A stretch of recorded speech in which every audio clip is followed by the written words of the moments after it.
And welcome back. Steve's Auto Care here. Look at this mess. Okay. Steve, what are you doing?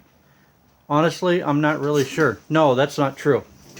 What we have here is the entire engine fuse box completely taken apart on a 2003 Honda Accord.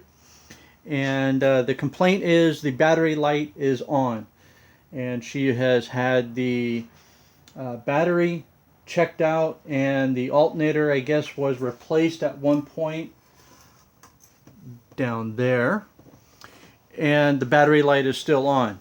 So I have come across this on other Honda where the battery light was staying on even though the charging system was good.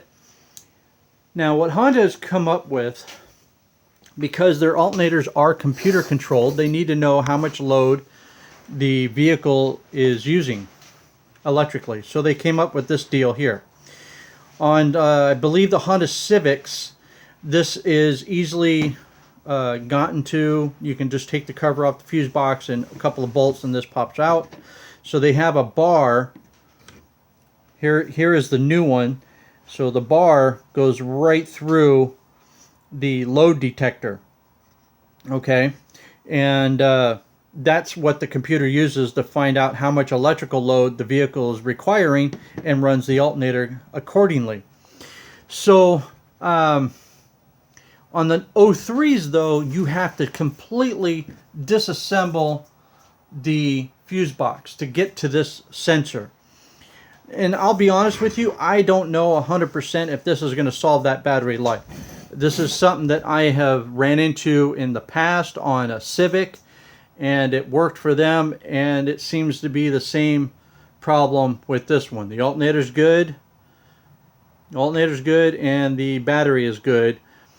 And the only other thing besides the ECM that's in the system is the load detector. So that's where, process of elimination we're going after.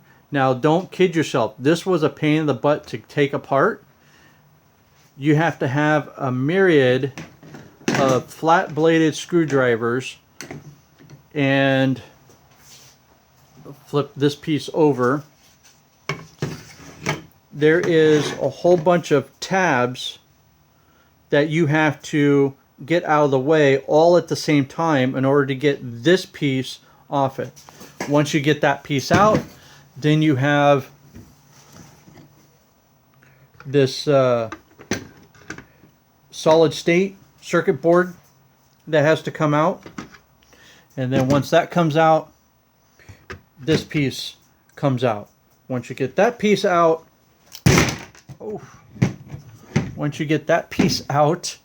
then you got to carefully take one screw out, and there's a little tab right here, and the load detector comes out. Now I've already replaced it, so I'm on the return, putting it all back together, and let's hope to God that this battery light stays out.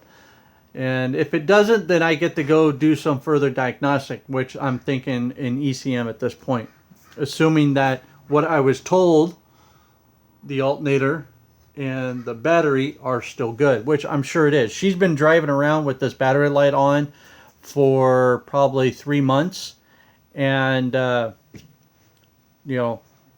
the alternator was bad, the car wouldn't run that long. So anyway, that's where we are with this one. It's a very interesting setup that they got going on here. All these bars, and we have 100 amp fuse here, we have a bigger fuse here, and all the fuses have to come out. So when you start this job, if this is something you're going to do, take a picture of the system first, because that's what I did.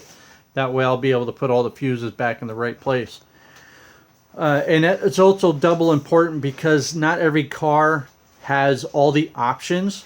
So you'll have spots that should have a fuse, or that has a fuse slot but no fuse, because the car didn't have that option. And you won't know which one of these is supposed to go into that slot or not go into that slot, and it will get confusing. So take a picture of it first and use that as your diagram, and there you go. This is something that you want to take your sweet time on. If you notice, I pulled out my big folding table. I've sat down, got all the screwdrivers. That is every flat bladed screwdriver I own, even the super long one. I can barely hold it out. Okay. Flat. Anyway, so that's what we're going on here. I got nothing else to say on that, on this job, other than good luck and take your time, because this is plastic. We're now 2018. This is an '03 car, so the plastic is just starting to get brittle. I would prefer, or you should probably do it on a warm day so the plastic is a little more pliable than a cold day. But there we are. Anyway, thanks for watching, and we'll talk to you later.